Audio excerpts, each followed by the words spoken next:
Punjabi novel ਟਾਵਾਂ ਟਾਵਾਂ ਤਾਰਾ ਕਿਸ਼ਤ number 43। ਨੈਣ ਤਾਰਾ ਨੂੰ ਕੁੜੀਆਂ ਦੇ ਇੱਕ ਹੋਸਟਲ ਵਿੱਚ ਦਾਖਲ ਕਰਵਾ ਦਿੱਤਾ ਗਿਆ। ਛੁੱਟੀ ਵਾਲੇ ਦਿਨ ਖਾਲਿਦ ਉਹਨੂੰ ਘਰ ਲੈ ਆਉਂਦਾ। ਉਹ ਘਰ ਆਉਣਾ ਨਾ ਚਾਹੁੰਦੀ, ਪਰ ਉਹਨੂੰ ਹੁਕਮ ਮੰਨਣਾ ਪੈਂਦਾ।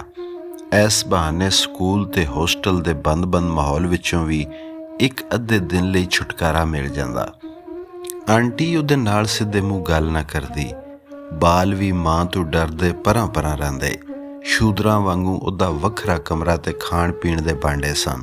ਨੌਕਰਾਣੀ ਉਹਨੂੰ ਰੋਟੀ ਪਾਣੀ ਉਹਦੇ ਕਮਰੇ ਵਿੱਚ ਦੇ ਜਾਂਦੀ। ਬਾਜ਼ੇ ਵੇਲੇ ਜਦੋਂ ਉਹ ਵੀ ਵਿਹਲੀ ਨਾ ਹੁੰਦੀ, ਉਹਨੂੰ ਸੱਦ ਮਾਰਦੀ ਤੇ ਉਹ ਆਪਣਾ ਸਾਲਣ ਦਾ ਭਾਂਡਾ ਪਲੇਟ ਲੈ ਕੇ ਬਾਵਰਚੀ ਖਾਨੇ ਦੇ ਬੂਹੇ ਬਾਹਰ ਖਲੋ ਜਾਂਦੀ ਤੇ ਨੌਕਰਾਣੀ ਉਹਨੂੰ ਸਾਲਣ ਪਾ ਦਿੰਦੀ। ਉਹਦੇ ਛਾਬੇ ਵਿੱਚ ਰੋਟੀ ਰੱਖ ਦਿੰਦੀ।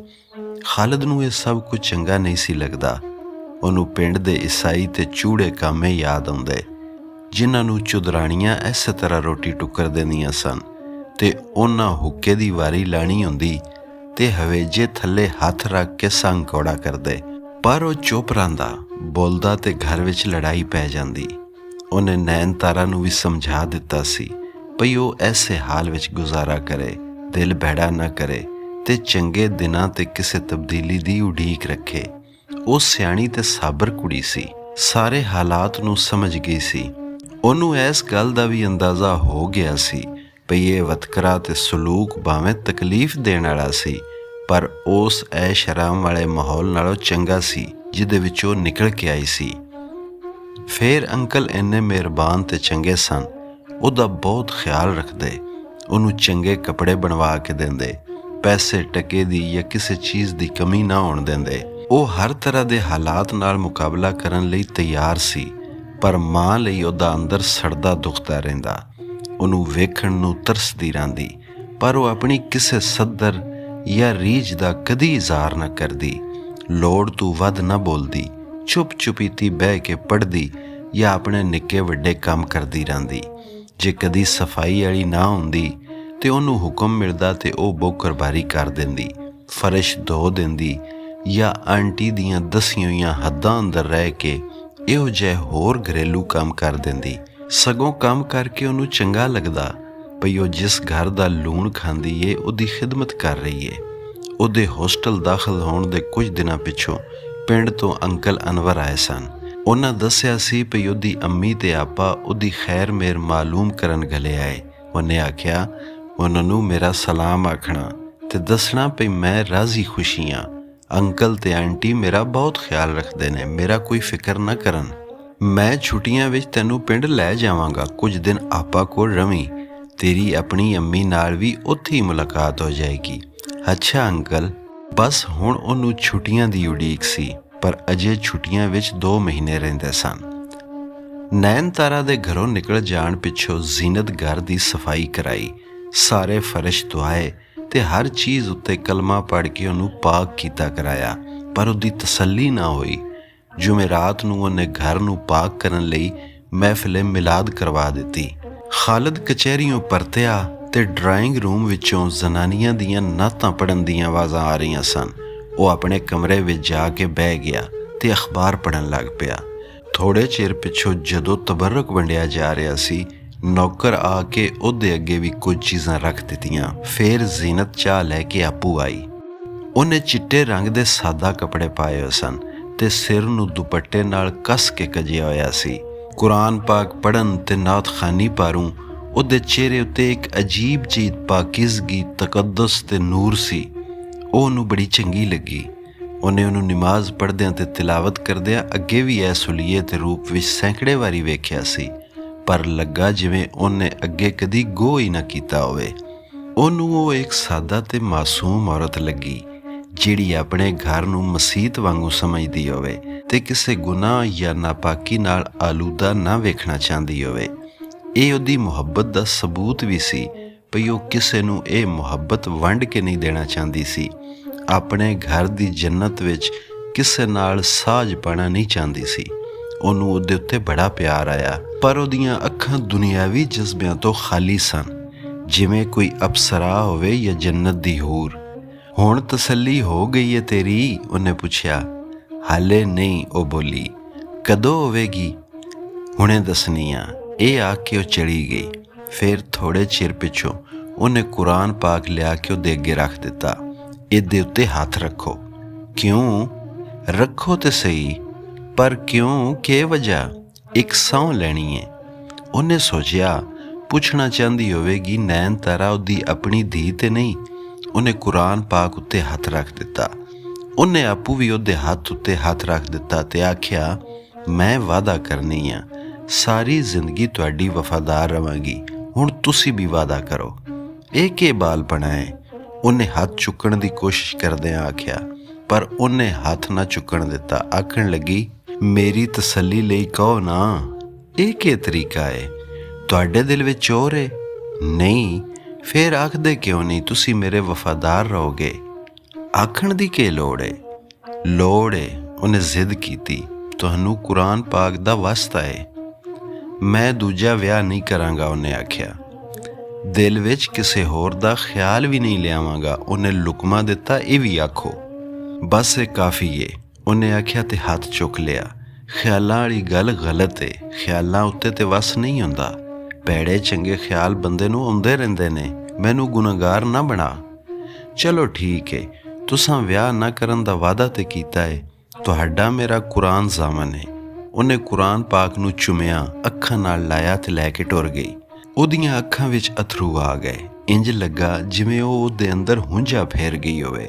ਉਹ ਉੱਠ ਕੇ ਬਗੀਚੇ ਵਿੱਚ ਆ ਗਿਆ। ਇਹ ਕੀ ਹੋ ਗਿਆ ਏ? ਇਹ ਕੀ ਵਰਤ ਗਈ ਏ?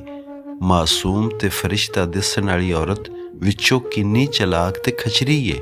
ਉਹਨੇ ਕਿਸ ਤਰੀਕੇ ਨਾਲ ਉਹਨੂੰ ਘੇਰ ਲਿਆ। ਸੋਚਣ ਸਮਝਣ ਦੀ ਮੁਹਲਤ ਵੀ ਨਾ ਦਿੱਤੀ, ਸੁਰਤ ਹੀ ਨਾ ਹੋਣ ਦਿੱਤੀ ਤੇ ਐਡਾ ਵੱਡਾ ਫੈਸਲਾ ਕਰਾ ਲਿਆ। ਇਹ ਕਿਹੋ ਜਿਹੀ ਮੁਲਾਣੀ ਹੈ? ਜਦੋਂ ਇਸਲਾਮ ਮਨਾ ਨਹੀਂ ਕਰਦਾ, ਇਹ ਰਸਤਾ ਰੋਕਣ ਵਾਲੀ ਕੌਣ ਹੁੰਦੀ ਏ? ਪਰ ਹੁਣ ਤੇ ਜੋ ਹੋ ਗਿਆ ਸੋ ਹੋ ਗਿਆ। ਕੁਰਾਨ ਸ਼ਰੀਫ ਉੱਤੇ ਹੱਥ ਰੱਖ ਕੇ ਕੀਤਾ ਹੋਇਆ ਵਾਅਦਾ ਉਹਨੂੰ ਹਰ ਸੂਰਤ ਨਿਭਾਉਣਾ ਪਵੇਗਾ। ਹੋਰ ਕੋਈ ਚਾਰਾ ਨਹੀਂ। ਉਹਦਾ ਜੀਅ ਕਰੇ ਉਹ ਉੱਚੀ ਉੱਚੀ ਰੋਵੇ ਤੇ ਦੱਸੇ ਭਈ ਇੱਕ ਸਾਦਾ ਤੇ ਬੇਵਕੂਫ ਨਜ਼ਰ ਆਉਣ ਵਾਲੀ ਔਰਤ ਉਹਦੇ ਨਾਲ ਕੀ ਹੱਥ ਕਰ ਗਈ ਏ। ਉਹਦਾ ਹਾਲ ਉਸ ਵੇਲੇ ਨਸਬੰਦੀ ਕਰਾਉਣ ਵਾਲੇ ਬੰਦੇ ਵਰਗਾ ਸੀ, ਜਿਹੜਾ ਆਪਣੀ ਰਜ਼ਾਮੰਦੀ ਨਾਲ ਆਇਆ ਹੋਵੇ ਪਰ ਹੁਣ ਲੁੱਟਿਆ ਲੁੱਟਿਆ ਤੇ ਪਸ਼ੇਮਾਨ ਹੋ ਰਿਹਾ ਹੋਵੇ। ਉਹਨੂੰ ਲੱਗਾ ਨੱਜੀ ਉਹਦੇ ਕੋਲੋਂ 100 ਕੋ ਹੋਰ ਦੁਰਾਡੀ ਹੋ ਗਈ ਏ। ਮਾਸੀ ਸੁਗਰਾ ਪਹਿਲੇ ਤੇ ਜ਼ੀਨਤ ਦੇ ਅੱਬੇ ਨੂੰ ਸ਼ਹਿਰ ਜਾ ਕੇ ਨੱਜੀ ਦਾ ਹਾਲ ਅਵਾਲ ਮਾਲੂਮ ਕਰਨ ਲਈ ਆਖਦੀ ਰਹੀ ਤੇ ਲੇਟੀ ਲੇਟੀ ਵੈਣ ਕਰ ਕਰਕੇ ਦਿਲ ਦੀ ਹਵਾੜ ਕੱਢਦੀ ਰਹੀ। ਪਰ ਨਾ ਉਹ ਸ਼ਹਿਰ ਗਿਆ ਤੇ ਨਾ ਹੀ ਹੌਲੀ ਹੌਲੀ ਵੈਣ ਕਰਨ ਨਾਲ ਦਿਲ ਹੌਲਾ ਆਇਆ ਤੇ ਉਹਨੇ ਆਂਢ ਗਵਾਂਢ ਤੇ ਹਰ ਆਉਂਦੇ ਜਾਂਦੇ ਨੂੰ ਆਪਣੀ ਧੀ ਉੱਤੇ ਪਈ ਬਿਪਤਾ ਦੱਸਣੀ ਸ਼ੁਰੂ ਕਰ ਦਿੱਤੀ। ਸਗੋਂ ਲੋਕੀ ਚਸਕਾ ਲੈਣ ਲਈ ਆਪੂ ਆ ਕੇ ਪੁੱਛਣ ਲੱਗ ਪਏ। ਉਹ ਦੱਸਦੀ ਪਈ ਉਹਦੇ ਜਵਾਈ ਖਾਲਦ ਦੇ ਬਾਗਾਂ ਵਾਲੀ ਦੀ ਸੁਨਿਆਰੀ ਨਾਲ ਤਾਲੁਕਾਤ ਸਨ, ਜਿਹੜੀ ਕੁਝ ਚਿਰ ਵੱਡੇ ਪਿੰਡ ਦੇ ਚੌਧਰੀਆਂ ਕੋਲ ਵੀ ਰਹੀ। ਉਹਦੇ ਵਿੱਚੋਂ ਉਹਦੀ ਇੱਕ ਨਾਜਾਇਜ਼ ਕੁੜੀ ਵੀ ਸੀ, ਜਿਹਨੂੰ ਉਸ ਲੁਕਾ ਕੇ ਲਾਹੌਰ ਕਿਧਰੇ ਰੱਖਿਆ ਹੋਇਆ ਸੀ। ਹੁਣ ਜਦੋਂ ਜ਼ੀਨਤ ਪਿੰਡ ਆ ਕੇ ਰਹੀ, ਉਹਨੇ ਕੁੜੀ ਨੂੰ ਆਪਣੇ ਕੋਲ ਮੰਗਵਾ ਲਿਆ ਤੇ ਸੁਨਿਆਰੀ ਨਾਲ ਨਿਕਾਹ ਕਰਕੇ ਉਹਨੂੰ ਵੀ ਆਪਣੇ ਕੋਲ ਸੱਦੂ ਸੀ। ਪਰ ਜ਼ੀਨਤ ਨੂੰ ਪਤਾ ਲੱਗ ਗਿਆ ਤੇ ਉਹ ਉਸੇ ਵੇਲੇ ਆਪਣੇ ਘਰ ਪੜ ਗਈ। ਹੁਣ ਖੁਰੇ ਕੇ ਬਣਦਾ ਏ, ਖੁਰੇ ਅੱਜ ਕੱਲ੍ਹ ਵਿੱਚ ਬਾਲਾਂ ਨੂੰ ਲੈ ਕੇ ਆ ਜਾਏ। ਉਹਦਾ ਘਰ ਉਜੜ ਜਾਣਾ ਏ, ਕਿਉਂ ਜੇ ਜਿਨ੍ਹਾਂ ਨੂੰ ਹਰਾਮ ਖਾਣ ਦੀ ਆਦਤ ਪੈ ਜਾਏ ਉਹ ਬਾਜ਼ ਨਹੀਂ ਆਉਂਦੇ। ਸੁਨਿਆਰੀ ਉਹਦਾ ਘਰ ਉਜਾੜਨ ਲੱਗੀ ਹੋਈ ਏ। ਸਾਰੇ ਪਿੰਡ ਵਿੱਚ ਨੱਜੀ ਸੁਨਿਆਰੀ ਖਾਲਦ ਤੇ ਚੌਧਰੀ ਸਰਵਰ ਦੀ ਵਿਸਰੀ ਹੋਈ ਕਥਾ ਨਵੇਂ ਸਿਰੇ ਤੋਂ ਟੁਰ ਪਈ। ਜਿਨ੍ਹਾਂ ਨੂੰ ਪਤਾ ਸੀ ਉਹ ਦੂਜਿਆਂ ਨੂੰ ਹੋਰ ਲੂਣ ਮਰਚ ਲਾ ਕੇ ਸੁਣਾਉਂਦੇ ਤੇ ਜ਼ੀਨਤ ਦੇ ਮਾਂ ਪਿਓ ਨੂੰ ਸਲਾਹਾਂ ਦਿੰਦੇ ਪਈ ਉਹ ਵੇਲੇ ਨਾਲ ਇਹਦਾ ਉਪਾਅ ਕਰਨ। ਨਿੱਕੇ ਪਿੰਡ ਦੇ ਮਲਕ ਮੁਰਾਦ ਅਲੀ ਨੂੰ ਮਿਲ ਕੇ ਖਾਲਦ ਦੀ ਭੈਣ ਤੇ ਬਣਵਈਏ ਦੇ ਜ਼ਰੀਏ ਉਹਦੇ ਉੱਤੇ ਦਬਾਅ ਪਾਉਣ ਪਈ ਉਹ ਚੌਧਰੀਆਂ ਕੋਲ ਬੇਨਕਾਈ ਰਹਿਣ ਵਾਲੀ ਬਦਮਾਸ਼ ਤੇ ਲੁੱਚੀ ਜ਼ਨਾਨੀ ਪਿੱਛੇ ਆਪਣੀ ਨੇਕ ਤੇ ਫਰਿਸ਼ਤਾ ਸੀਰਤ ਬੀਵੀ ਨੂੰ ਨਾ ਛੱਡੇ। ਕਈਆਂ ਬੰਦਿਆਂ ਆਪੂ ਗਵੇੜ ਲਾ ਲਿਆ ਪਈ ਸੁਨਿਆਰੀ ਵਿੱਚੋਂ ਨਾਜਾਇਜ਼ ਕੁੜੀ ਕਿਧਰੇ ਚੌਧਰੀ ਸਰਵਰ ਦੀ ਨਾ ਹੋਵੇ। ਇੱਕ ਵਾਰੀ ਗੱਲ ਟੁਰ ਪਈ ਤੇ ਉਹ ਛੇਤੀ ਸਾਰੇ ਪਿੰਡਾਂ ਵਿੱਚ ਖਿਲਰ ਗਈ। ਬਾਗਾਂ ਵਾਲੀ ਨਿੱਕੇ ਪਿੰਡ ਤੇ ਵੱਡੇ ਪਿੰਡ ਦੇ ਡੇਰਿਆਂ, ਹੱਟੀਆਂ ਤੇ ਬੂਰਿਆਂ ਉੱਤੇ ਉਹਦਾ ਜ਼ਿਕਰ ਹੋਣ ਲੱਗ ਪਿਆ। ਅੱਗੋਂ ਬੰਦਿਆਂ ਜ਼ਨਾਨੀਆਂ ਕਈ ਕੜੀਆਂ ਆਪੂ ਮਿਲਾ ਲਈਆਂ। ਸਰਵਰ, ਨੱਜੀ, ਦਾਈ ਹਾਕਾਂ ਤੇ ਸ਼ਾਦੋ ਕੰਜਰੀ ਘਰ ਘਰ ਵਿੱਚ ਚਰਚੇ ਆਉਣ ਲੱਗ ਪਏ। ਅਖੀਰ ਗੱਲ ਫਲਕ ਸ਼ੇਰ ਤੀ ਕੱਪੜ ਗਈ। ਉਹਨੇ ਪੜਤਾਲ ਕਰਾਈ ਤੇ ਕੰਜਰਾਂ ਸਾਰੀ ਗੱਲ ਦੱਸ ਦਿੱਤੀ। ਪਰ ਪੈਸੇ ਲੈਣ ਵਾਲੀ ਗੋਲ ਕਰ ਗਏ। ਆਖਣ ਲੱਗੇ, ਅਸਾਂ ਇਹ ਸੋਚ ਕੇ ਉਹਨੂੰ ਕੰਜਰਖਾਨੇ ਵਿੱਚੋਂ ਕੱਢ ਕੇ ਉਹਦੀ ਮਾਂ ਦੇ ਸਪੁਰਦ ਕੀਤਾ ਏ ਪਈ ਇੱਜ਼ਤ ਵਾਲੇ ਵੱਡੇ ਘਰ ਦੀ ਧੀ ਏ, ਚੰਗੇ ਮਾਹੌਲ ਵਿੱਚ ਰਵੇ। ਤੁਸਾਂ ਮੇਰੇ ਸਪੁਰਦ ਕਰਨੀ ਸੀ। ਫਲਕ ਸ਼ੇਰ ਗੁੱਸੇ ਹੋਇਆ। ਉਹਦਾ ਕੁਝ ਲੱਗਦਾ ਸਾਂ। ਅਸਾਂ ਸੋਚਿਆ ਚੌਧਰੀ। ਸ਼ਾਦੋ ਆਖਿਆ, ਖੋਰੇ ਤੂੰ ਪਸੰਦ ਨਾ ਕਰੇ। ਗੱਲ ਨਿੱਤਰ ਤੇ ਗਈ ਪਰ ਨਿਬੜ ਨਾ ਸਕੀ, ਕਿਉਂ ਜੇ ਸਰਵਰ ਦੇ ਨੱਜੀ ਨਾਲ ਨਿਕਾਹ ਦਾ ਝਗੜਾ ਪੈ ਗਿਆ ਸੀ। ਮੀਆਂ ਗੁਲਜ਼ਾਰ ਅਹਿਮਦ ਦਾ ਬਿਆਨ ਵੀ ਮੌਜੂਦ ਸੀ, ਪਰ ਲੋਕੀ ਇਹ ਵੀ ਸਮਝਦੇ ਸਨ ਉਹ ਸਾਰਾ ਝੂਠ ਸੀ।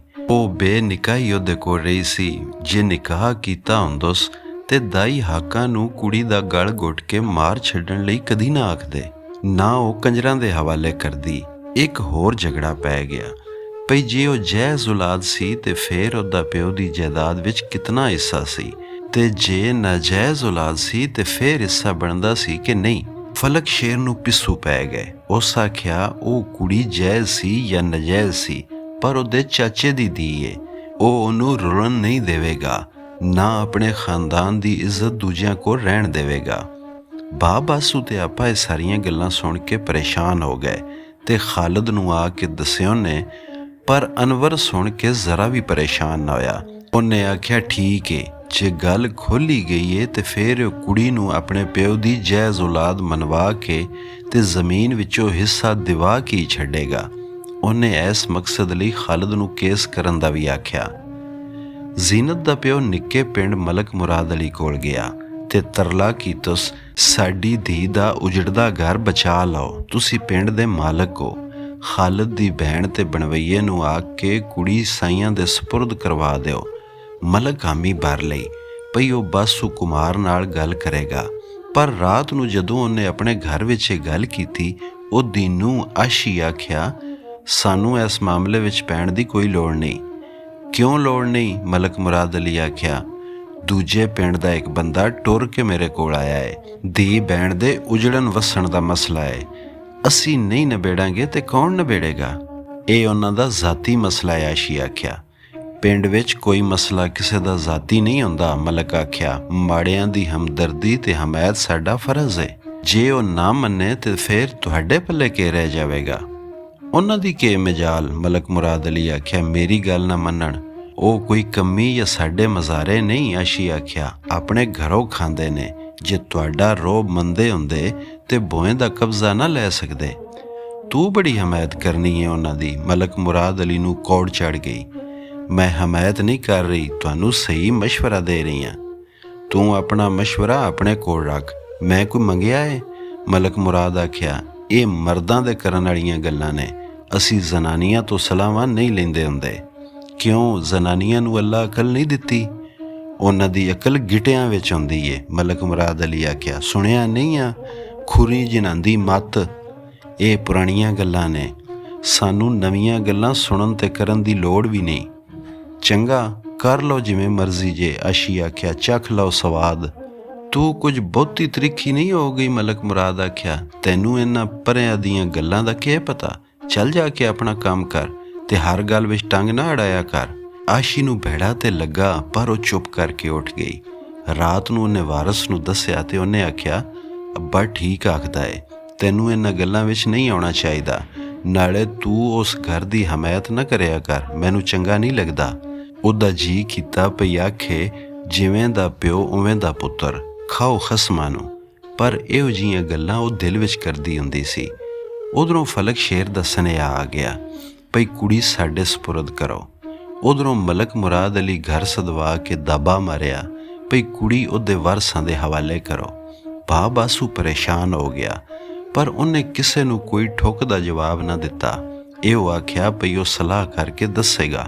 ਦੂਜੇ ਪਾਸੇ ਪਿੰਡ ਦੀ ਹਰ ਜ਼ਨਾਨੀ ਆਪਾਂ ਨੂੰ ਆ ਕੇ ਆਖਦੀ, ਜ਼ੀਨਤ ਬੜੀ ਨੇਕ ਤੇ ਚੰਗੀ ਏ, ਨੇਕ ਮਾਂ ਪਿਓ ਦੀ ਔਲਾਦ ਏ, ਉਹਦੇ ਨਾਲ ਇਹ ਜ਼ੁਲਮ ਨਾ ਹੋਣ ਦੇਵੀਂ। ਸੁਨਿਆਰੀ ਦਾ ਕੀ ਏ? ਉਹਨੂੰ ਖਸਮਾਂ ਦਾ ਕੀ ਕਾਲ ਏ? ਸਾਰਾ ਪਿੰਡ ਤੇਰੀ ਇੱਜ਼ਤ ਕਰਦਾ ਹੈ ਤੇ ਤੂੰ ਉਸ ਗਸ਼ਤੀ ਨੂੰ ਘਰ ਨਾ ਵੜਿਆ ਕਰ। ਇੱਜ਼ਤ ਵਿੱਚ ਫਰਕ ਪੈਂਦਾ ਹੈ। ਆਪਾਂ ਲੋਕਾਂ ਨੂੰ ਸਮਝਾ ਕੇ ਥੱਕ ਗਈ ਪਈ। ਨਾ ਤੇ ਨੱਜੀ ਸੁਨਿਆਰੀ ਨਾਲ ਖਾਲਦ ਨਿਕਾਹ ਕਰਨਾ ਚਾਹੁੰਦਾ ਏ ਨਾ ਜ਼ੀਨਤ ਨੂੰ ਛੱਡਣਾ ਚਾਹੁੰਦਾ ਏ। ਉਹਨੇ ਤੇ ਇੱਕ ਯਤੀਮ ਤੇ ਬੇਆਸਰਾ ਕੁੜੀ ਨੂੰ ਕੰਜਰਾਂ ਦੇ ਕੋਠਿਓਂ ਲਾਹ ਕੇ ਚੰਗੇ ਮਾਹੌਲ ਵਿੱਚ ਰੱਖਣ ਦੀ ਨੇਕੀ ਕੀਤੀ ਏ, ਪਰ ਕੋਈ ਯਕੀਨ ਨਾ ਕਰਦਾ। ਮੰਜੀ ਉੱਤੇ ਪਈ ਮਾਸੀ ਸੁਗਰਾਂ ਜ਼ਬਾਨ ਦਾ ਜਿਹੜਾ ਗੋਲਾ ਚਲਾਇਆ ਸੀ, ਉਹਨੇ ਦਿਲਾਂ ਵਿੱਚ ਵਿਛੀਆਂ ਬਾਰੂਦੀ ਸਰੰਗਾਂ ਨੂੰ ਅੱਗ ਲਾ ਦਿੱਤੀ ਸੀ ਤੇ ਉਹ ਮੁੱਕਣ ਵਿੱਚ ਹੀ ਨਹੀਂ ਆ ਰਹੀਆਂ ਸਨ। ਉੱਤੋਂ ਅਨਵਰ ਦੇ ਇਰਾਦੇ ਦੀ ਭੁਣਕ ਵੀ ਫਲਕ ਸ਼ੇਰ ਨੂੰ ਪੈ ਗਈ ਤੇ ਉਹ ਕੁੜੀ ਨੂੰ ਆਪਣੇ ਕਬਜ਼ੇ ਵਿੱਚ ਕਰਨ ਲਈ ਉਤਾਵਲਾ ਹੋ ਗਿਆ। ਨੱਜੀ ਸੋਚਿਆ ਹੋਇਆ ਸੀ ਵੀ ਉਹ ਬਿਮਾਰੀ ਦੇ ਬਹਾਨੇ ਘਰੋਂ ਸਕੀਨਾ ਨਾਲ ਡਸ ਕੇ ਜਾਣ ਦੀ ਇਜਾਜ਼ਤ ਮੰਗੇਗੀ, ਪਰ ਸ਼ਹਿਰ ਜਾ ਕੇ ਧੀ ਨੂੰ ਮਿਲ ਆਵੇਗੀ। ਪਰ ਉੱਤੋਂ ਨਵੀਂ ਗੱਲ ਬਣ ਗਈ। ਉਹਦੇ ਪਿਓ ਤੇ ਬਿਰਾਵਾਂ ਸੁਣੀ ਤੇ ਉਹਨੂੰ ਕਿਧਰੇ ਆਉਣ ਜਾਣ ਤੋਂ ਮਨਾ ਕਰ ਦਿੱਤਾ। ਵਲੀ ਮੁਹੰਮਦ ਤੇ ਨਮੂਸ਼ੀ ਦੀ ਇਹ ਗੱਲ ਸੁਣ ਕੇ ਮੰਜੀ ਉੱਤੇ ਪੈ ਗਿਆ। ਬਿਰਾਵਾਂ ਭਰਜਾਈਆਂ ਪਿੰਡ ਆਉਣਾ ਛੱਡ ਦਿੱਤਾ। ਬਦਨਾਮੀ ਤੇ ਜ਼ਿਲਤ ਦੀ ਦੱਬੀ ਹੋਈ ਅੱਗ ਇੱਕ ਵਾਰੀ ਫੇਰ ਦੁਖਣ ਲੱਗ ਪਈ। ਸਾਰੇ ਪਿੰਡਾਂ ਵਿੱਚ ਇਹ ਉਸ ਵੇਲੇ ਦਾ ਸਭ ਤੋਂ ਸਵਾਦੀ ਤੇ ਉਚੇਚਾ ਮੌਜੂ ਬਣ ਗਿਆ। ਫਲਕ ਸ਼ੇਰ ਨੂੰ ਮਾਂ ਤੇ ਚਾਚੀ ਮੱਤ ਦਿੱਤੀ ਪਈ ਉਹ ਉਸ ਕੁੜੀ ਦਾ ਖਾੜਾ ਛੱਡ ਦੇਵੇ। ਉਹ ਪਤਾ ਨਹੀਂ ਸਰਵਰ ਦੀ ਸੀ, ਖਾਲਦ ਦੀ ਸੀ ਜਾਂ ਕਿਸੇ ਹੋਰ ਦੀ। ਉਹ ਬਿਲੇ ਲੱਗੀ ਹੋਈ ਏ, ਉਹਨੂੰ ਲੱਗੀ ਰਹਿਣ ਦੇ। ਪਰ ਦਾਦੀ ਆਖਿਆ, ਸ਼ੁਕਰ ਏ ਸਰਵਰ ਦੀ ਕੋਈ ਨਿਸ਼ਾਨੀ ਤੇ ਹੈ, ਉਹਨੂੰ ਜ਼ਰੂਰ ਲਿਆਵੀਂ। ਉਹ ਦੋ ਦਿਲਾ ਜਿਹਾ ਹੋ ਗਿਆ।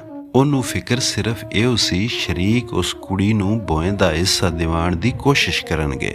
ਘੁਮਿਆਰਾਂ ਨਾਲ ਵੀ ਉਹਦੇ ਖਾਨਦਾਨ ਦੀ ਪੁਰਾਣੀ ਲਾਗਤਬਾਜ਼ੀ ਸੀ। ਉੱਤੋਂ ਅਨੂੰ ਆਪਣੇ ਇਰਾਦੇ ਦਾ ਇਜ਼ਹਾਰ ਵੀ ਕਰ ਦਿੱਤਾ। ਇਹ ਖਤਰਾ ਤਾਂ ਹੀ ਟਲ ਸਕਦਾ ਸੀ ਜੇ ਕੁੜੀ ਉਹਦੇ ਕਬਜ਼ੇ ਵਿੱਚ ਆ ਜਾਏ, ਨਹੀਂ ਤੇ ਕਿਸੇ ਵੇਲੇ ਵੀ ਨਾਲਿਸ਼ ਹੋ ਸਕਦੀ ਸੀ। ਇੱਕ ਦਿਨ ਚੌਧਰੀ ਅਕਬਰ ਉਹਨੂੰ ਸੱਦਿਆ ਤੇ ਆਖਿਆ, ਪੁੱਤਰ ਕਦੀ ਸਾਡੇ ਕੋਲ ਵੀ ਬਹਿ ਜਾਇਆ ਕਰ, ਵੱਡਿਆਂ ਕੋਲੋਂ ਵੀ ਸਲਾਹ ਲੈ ਲਵਿਆ ਕਰ। ਤੂੰ ਸਾਡੀ ਰੱਤ ਏ, ਅਸੀਂ ਤੇਰੇ ਸ਼ਰੀਕ ਤੇ ਨਹੀਂ। ਵੇਲ ਹੀ ਨਹੀਂ ਮਿਲਦੀ ਬਾਬਾ, ਫਲਕ ਸ਼ੇਰ ਆਖਿਆ। ਲੰਮੀ ਚੌੜੀ ਵਾਈ ਜੋ ਹੋਈ। ਇਹ ਕੁੜੀ ਦਾ ਕੀ ਕਿੱਸਾ ਏ? ਚੌਧਰੀ ਆਖਿਆ। ਬੜੀ ਬਦਨਾਮੀ ਹੁੰਦੀ ਪਈ ਏ ਸਾਡੀ ਸਾਰੀ ਬਰਾਦਰੀ ਵਿੱਚ। ਪਤਾ ਤੇ ਹੈ ਹੀ ਬਾਬਾ ਸਾਰੀ ਗੱਲ ਦਾ, ਫਲਕ ਸ਼ੇਰ ਆਖਿਆ। ਮੇਰੇ ਕੋਲੋਂ ਕੀ ਪੁੱਛਣਾ ਏ? ਤੈਨੂੰ ਇਸ ਲਈ ਸੱਦਿਆ ਏ, ਚੌਧਰੀ ਆਖਿਆ। ਤੈਨੂੰ ਇਹ ਗੰਦਗੀ ਆਪਣੇ ਸਿਰ ਵਿੱਚ ਪਾਉਣ ਦੀ ਕੀ ਲੋੜ ਏ? ਤੇਰਾ ਚਾਚਾ ਸਰਵਰ ਅੱਲਾ ਬਖਸ਼ੇ ਸ਼ੌਕੀਨ ਬੰਦਾ ਸੀ। ਜਵਾਨੀ ਵਿੱਚ ਜੱਟਾਂ ਮੁੰਡਿਆਂ ਕੋਲੋਂ ਇਹੋ ਜਿਹੇ ਕੁਐਲ ਹੁੰਦੇ ਰਹਿੰਦੇ ਨੇ, ਪਰ ਉਹਨਾਂ ਦੀ ਰਾਖੀ ਨਹੀਂ ਬਹਿ ਜਾਈਦਾ। ਕੱਲ ਨੂੰ ਜੇ ਕਿਸੇ ਚੂੜੀ ਆਖਿਆ ਭਈ ਮੇਰਾ ਬਾਲ ਵੀ ਉਹਦੇ ਵਿੱਚ ਹੋਏ ਤੇ ਕਿ ਉਹਨੂੰ ਵੀ ਘਰ ਲੈ ਆਵੇਗਾ, ਭੋਏ ਵੰਡ ਕੇ ਉਹਦੇ ਨਾਂ ਲਗਵਾ ਦੇਵੇਗਾ, ਉਹਨੂੰ ਸਾਡੇ ਬਰਾਬਰ ਬਿਠਾ ਦੇਗਾ। ਅਕਲ ਨੂੰ ਹੱਥ ਮਾਰ, ਉਹਦਾ ਪਿੱਛਾ ਛੱਡ ਦੇ। ਕੁਮਾਰ ਆਪੂ ਠੰਡੇ ਪੈ ਜਾਣਗੇ। ਕੋਈ ਮੁਕੱਦਮਾ ਨਹੀਂ ਕਰਨ ਲੱਗਾ, ਨਾ ਕਿਸੇ ਕੋਲ ਕੋਈ ਸਬੂਤ ਹੈ ਭਈ ਉਹ ਸਰਵਰ ਵਿੱਚ ਹੋਏ। ਜਿੱਦੀ ਹੈ ਸੀ ਉਹ ਲੈ ਗਿਆ, ਉਹਨੇ ਆਪਣੇ ਕੋਲ ਰੱਖ ਲਈਏ। ਤੈਨੂੰ ਕਾਹਦਾ ਫਿਕਰ ਏ?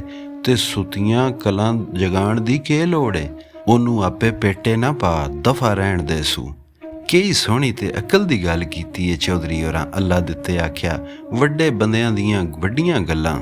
ਪਰ ਕੱਲ ਨੂੰ ਕਿਸੇ ਸ਼ਰਾਰਤ ਕੀਤੀ ਤੇ ਫੇਰ? ਫਲਕ ਸ਼ੇਰ ਆਖਿਆ। ਕਿਸੇ ਕੋਲ ਕੋਈ ਸਬੂਤ ਨਹੀਂ, ਚੌਧਰੀ ਆਖਿਆ। ਭਈ ਸਰਵਰ ਦਾ ਸੁਨਿਆਰੀ ਨਾਲ ਨਿਕਾਹ ਹੋਇਆ ਸੀ, ਨਾ ਸੁਨਿਆਰਿਆਂ ਦਾ ਕੋਈ ਮੁਤਾਲਬਾ ਏ। ਉਹ ਤੇ ਆਪੂ ਘਾਟ ਨਾਲ ਮਰਦੇ ਫਿਰਦੇ ਨੇ।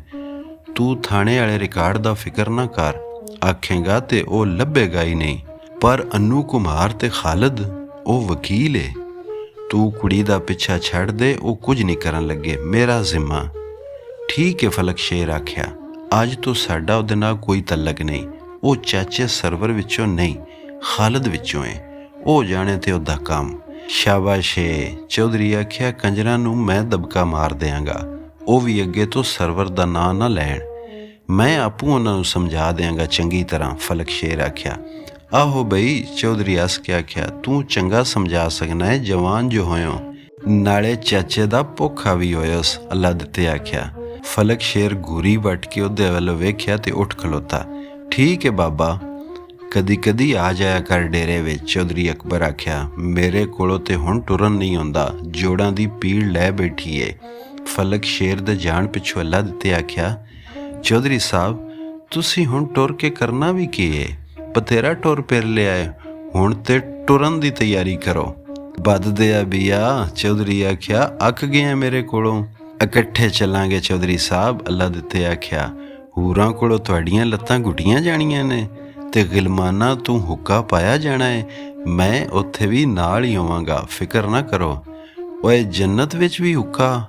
ਤੇ ਹੋਰ ਕੇ ਜੀ, ਅੱਲਾ ਦੇ ਉੱਤੇ ਆਖਿਆ, ਜੇ ਹੁੱਕਾ ਤੰਬਾਕੂ ਨਹੀਂ ਹੋਣਾ ਤੇ ਫਿਰ ਜੰਨਤ ਕਾਹਦੀ ਹੋਈ। ਪਰ ਮੈਨੂੰ ਅੱਗ ਧਰਨ ਦੂਜੇ ਪਾਸੇ ਸਰਵਰ ਦੇ ਵਿਹੜੇ ਜਾਣਾ ਪਿਆ ਕਰਨਾ ਹੈ। ਚਲੋ ਖੈਰ, ਬਾਲਣੀ ਤੇ ਨਹੀਂ ਪੈਗੀ।